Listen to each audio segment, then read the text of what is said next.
আসসালামু আলাইকুম। লার্নফ্লুয়েন্সি চ্যানেলের পক্ষ থেকে তোমাদের সবাইকে স্বাগতম এবং আমন্ত্রণ জানাচ্ছি আজকের এই ক্লাসে। আজকে আমরা আলোচনা করব 2024 সালের নতুন কারিকুলাম ভিত্তিক নবম শ্রেণীর ডিজিটাল প্রযুক্তি বইয়ের দ্বিতীয় অধ্যায় অর্থাৎ সাইবার ঝুঁকি সম্পর্কে জানি, তথ্য নিরাপত্তা নিশ্চিত করি নামক এই অধ্যায় থেকে 33 এবং 34 পৃষ্ঠার যে ছক দুটি রয়েছে আমরা মূলত আজকে সেই ছক দুটি সমাধান করব। চলো আলোচনাটি শুরু করা যাক। শুরু করছি পরম করুণাময় মহান আল্লাহ তাআলার নামে। দেখো 33 পৃষ্ঠায় তোমরা যে ছকটি দেখতে পারবে, বাস্তব জীবনের বিভিন্ন জায়গায় আমরা নানাভাবে বুলিং এর শিকার হয়ে থাকি। দেখো এখানে বুলিং বলতে মূলত কি বোঝানো হয়ে থাকে? এক কথায় বলতে গেলে কাউকে মানসিক বা শারীরিকভাবে হেনস্থা করা, কাউকে অপমান, অপদস্থ করা, কারোর সামনে কাউকে হেয় করা, এরকম ব্যাপারগুলোই মূলত বুলিং। দেখো তো আমরা বাস্তব জীবনে নানাভাবে বুলিং এর শিকার হয়ে থাকি। এবার আমরা বাস্তব জীবনে ঘটা বুলিং এবং সাইবার বুলিং। দেখো সাইবার বুলিং বলতে অনলাইনের বিভিন্ন প্ল্যাটফর্মে আমরা নানাভাবে নানা মানুষের দ্বারা ছোট হয়ে থাকি, অপমান হয়ে থাকি, হেনস্থার শিকার হয়ে থাকি, এইগুলোই মূলত সাইবার বুলিং। দেখো তো বাস্তব জীবনের বুলিং এবং সাইবার বুলিং এর 5টি করে আমরা অভিজ্ঞতা লিখব। বাস্তব জীবনে ঘটা বুলিং। দেখো বাস্তব জীবনে কি ভাবে বুলিং ঘটতে পারে আমাদের সাথে বা ঘটে থাকে।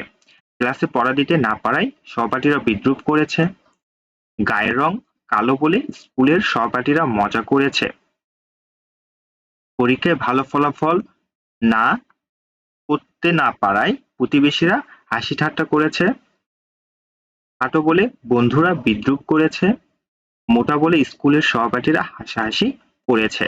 দেখো সাইবার বুলিং গুলো কিরকম হতে পারে?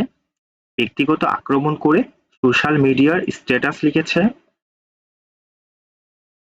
আমার ছবি এডিট করে বাজেভাবে উপস্থাপন করেছে, সোশ্যাল মিডিয়ার মেসেজ অপশনে বাজে ভাষায় মেসেজ করেছে, সোশ্যাল মিডিয়ার কমেন্ট বক্সে অশ্লীল মন্তব্য করেছে, আমার ছবি এডিট করে বাজেভাবে উপস্থাপন করেছে।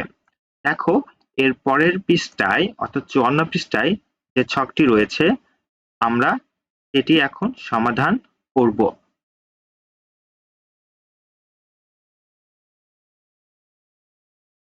দেখো 34 পৃষ্ঠার ছকে আমাদের বলতেছে, এবার আমরা আমাদের বাস্তব জীবনের অভিজ্ঞতার আলোকে ডিজিটাল মাধ্যম থেকে জানা 5টি ফেক নিউজ লিখব এবং এটি কেন ফেক নিউজ তার কারণ অনুসন্ধান করব, শ্রেণীর সবার সাথে এগুলো শেয়ার করব।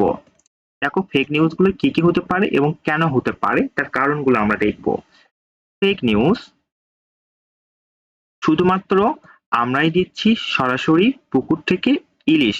দেখো এটা একটা অবাস্তব কথা এবং পুরোপুরি বিভ্রান্তমূলক কথা।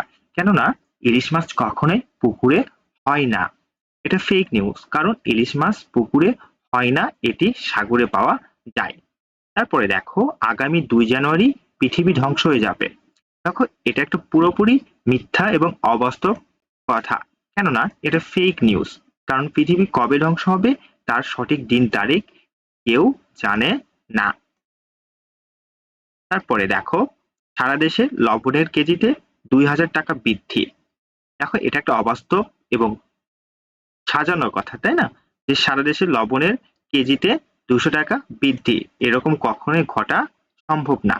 এটা ফেক নিউজ, কারণ দেশে প্রচুর পরিমাণে লবণ উৎপাদিত হয়, তাই লবণের মূল্য এত বেশি বৃদ্ধি পাওয়া সম্ভব না। এটা একটা ফেক নিউজ, তাই না?